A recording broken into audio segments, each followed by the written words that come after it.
Assalamu alaikum hiramu salmina mamelan diga stawi hidong jam men nga ko alhamdulillah katenen Allah rumado haray general pay ko biya no salmina on fo landa saydong jangen aray hande kadi masji wawdi juude ding hanki wawdi juude ding hande joyde ding hande kadi inshallah aray fuddoray do ka bimbi do masji joyde ding hande taw mas goto no wadi Angleterre mas goto Espagne 3 mas Italie ngaray Angleterre aray joué ben hande ko Fulham et Brentford soit après Celtic ma Alex Moriba korma place à Getafe ancien club ma konkadi kanko fayin Alex Moriba aray Italie Serie A no wodi kadi mas itati e aray ko Empoli e Cremona dangandi ko don Fabregas wadi aray ko kanko ne coach Bruneo e Cremona aray ko Parme Genoa ancien club de Thiago Motta ancien joueur Paris Lazio Rome Kari Ari aray ko bindo mas wodi hande 5 meilleur championnat Europe awa ngaray résultat ni ding haray yahay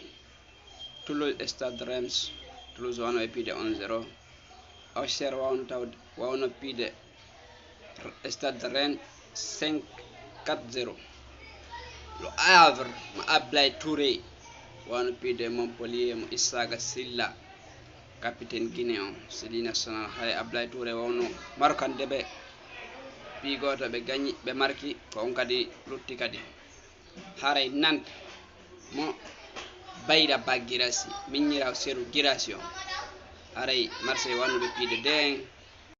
Bayra Bagirasi wano na deuxième mi-temps dum ko minyira seru girasi Fribourg Mayence wano wadde 0-0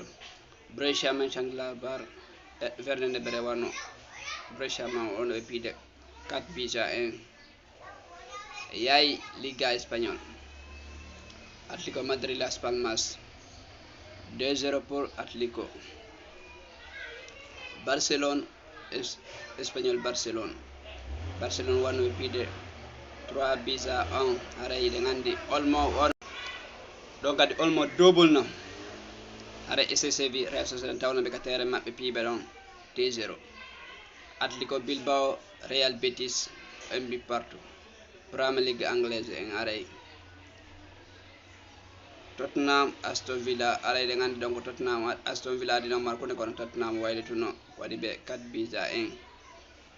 haray Manchester United Chelsea bano de un but partout yaay Serie A Italie résultat ni di fainting Napoli mo Romelu Lukaku e ono piede ka terrain mabbe ara Atlanta wano e piede don 3-0 double de Lukman Torino Fiorentina 1-0 pour Fiorentina Hellas Verona